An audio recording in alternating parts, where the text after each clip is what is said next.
Shalom, shalom. Permettez-moi de partager avec vous un point sur le regard des autres.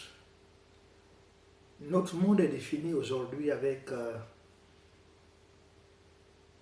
les points de vue, les avis, les regards, les opinions de ceux qui nous entourent, de ceux qui parfois dictent notre quotidien à travers donc leur aiguillonnage. Aussi bien que nous ratons les saisons, les époques, les moments précis où Dieu voulait nous amener dans une autre dimension, une autre phase, ou dans l'accomplissement d'une mission qu'il nous a confiée, simplement parce que nous avons eu un retour que ce n'est pas le moment, ce n'est pas le bon temps, ce n'est pas le bon timing, ce n'est pas le bon moment, ce n'est pas le bon lieu.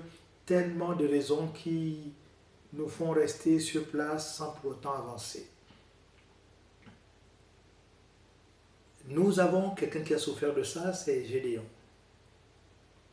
Gédéon a souffert du point de vue de son peuple qui le considérait comme étant le plus pauvre de sa tribu et la famille la plus misérable, etc. etc. C'était une vision qu'il n'avait pas de lui-même en fait.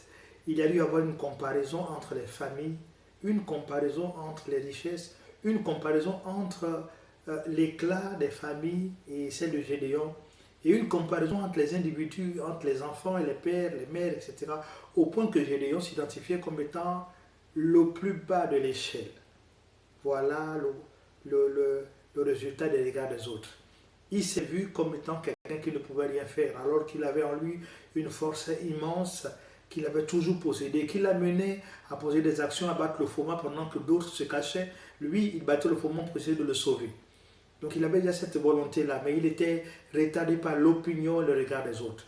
Je voudrais encourager quelqu'un à ne pas regarder aux autres, mais à regarder à Dieu, à avoir le regard de Dieu. Le regard de Dieu, c'est que tu es unique en ton genre, c'est que tu es particulier, c'est que tu as été choisi et c'est que tu dois faire. Personne ne peut le faire parce que tu es l'élu de Dieu. Celui que Dieu a appelé avant que tu ne naisses, Dieu te connaissait, il veut t'utiliser. Alors, je t'encourage à ne pas perdre de temps, mais plutôt à exploiter toutes les ressources que Dieu a placées entre tes mains et surtout travailler et accomplir la mission pour laquelle Dieu t'a créé. Que Dieu te bénisse, que Dieu nous fasse du bien. Alors, shalom, shalom.